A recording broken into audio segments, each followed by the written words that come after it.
Okay, guys, so we're going to focus now. Now, irrespective of what level someone plays, their ability, it's natural to be and have fear. Now, the idea is to manage it and not let fear run you. You channel it in the right direction. Now, having worked with many elite performers over many years across many sports and football, I can assure you now the idea is to sort of channel the fear and not suppress it and pretend it's not there. Now, let me give you an example. So you have an event, okay, you've got the event, and the event could be a game, it could be taking a penalty, it could be facing an opponent. Now, you've got thoughts about that, and in those thoughts are beliefs. So you could believe, I might miss this penalty and I'll let everyone down. The opponent, he's run me into the ground before. I've seen him on TV before. I might be afraid of playing against him or her. The game could get to some people. We've seen that. We've seen some of the best performers in the world. And you've seen them in penalty shootouts, for example. They go for a penalty shootout. In training, they score probably 99 times out of 100. In a game, a huge game, and think for a moment, why would a top performer with so much skill and technical ability in a game situation? Because of pressure. What is pressure? Well, pressure is internal. It's external appraisal internally, and that thoughts links to our emotions, and then our behavior and our physiology. It's all meshed in.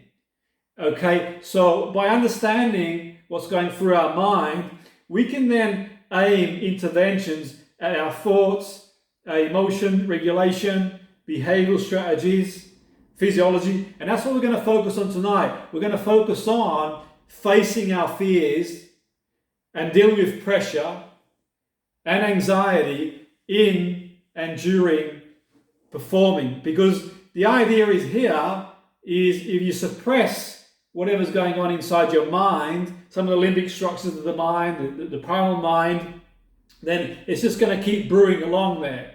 And you talk about it and you sort of reappraise it and facing it and gradually expose yourself to doing it, because you could make the point that the people who take a penalty shootout in a big tournament, they practice every day. And I hear managers say sometimes, well, we practice in training, but practicing in training is one thing. They say you can never practice the same as in a game situation. And that's right to a point, because you've got a whole different level of pressure there in the game. But equally what we can do is talk about the fear. So you can go on training and practice a penalty shootout, technically, but you can't recreate the game. All you can do is talk about what is that's going through your mind, that opponent.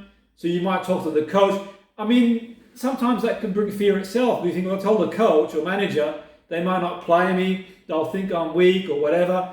That's not the case. And I've worked with many players, and I can think back to an example. I worked with a really top professional footballer, and him going into a game, there was a certain opponent who was going to play against that he felt really afraid of playing against him, because when he played against him before 3 or 4 times, the game went horribly wrong. So for me, what we had to do is to sort of think about the thoughts that were going on through his mind and have a game plan. Now, it wasn't a question of his ability, it was just a question of the experience. So you build what we call these sort of schemas, these experiences, these associations. Like, for example, fire hot, put your hand in. So, for example, he built this association. And even though he was equally, if not even better technically and tackling his opponent, every time he would play him, the things that were going through his mind, oh, not this again, and he'd feel the emotion of fear, and behaviorally sort of withdraw, and he'd try and stay away from the ball.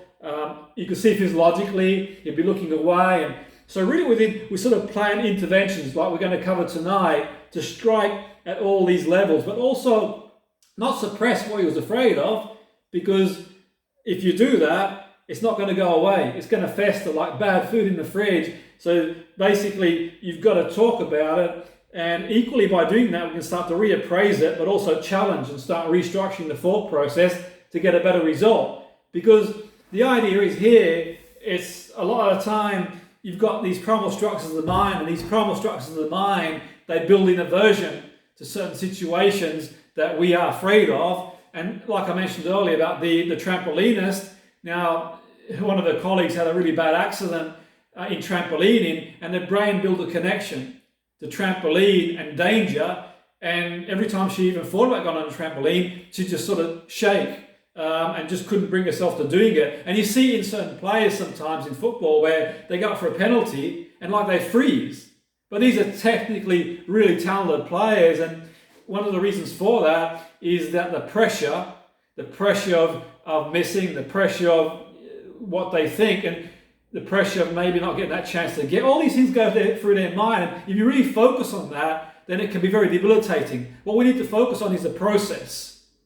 Okay, and by focusing on the process, we can then connect to a more resourceful state. So we can sort of target interventions that are linked between our beliefs, and we're going to cover tonight some of them, and we're going to focus on emotional regulation strategies. So we can separate the mesh by being aware of what our thoughts are. What are your thoughts about the penalty? What are your thoughts about the opponent? What are your thoughts about the game? By being really aware of that, then you know how you feel, and how to link to your feelings, how to link to your behavior, how to link to physiology. And you can sort of separate that whole mesh. And by separating the mesh, you can start to target interventions at each area. So what I want you to do now for a minute or so, think about an event coming up, a game, training, or something that you can sort of relate to. I want you to think about your thoughts about that situation.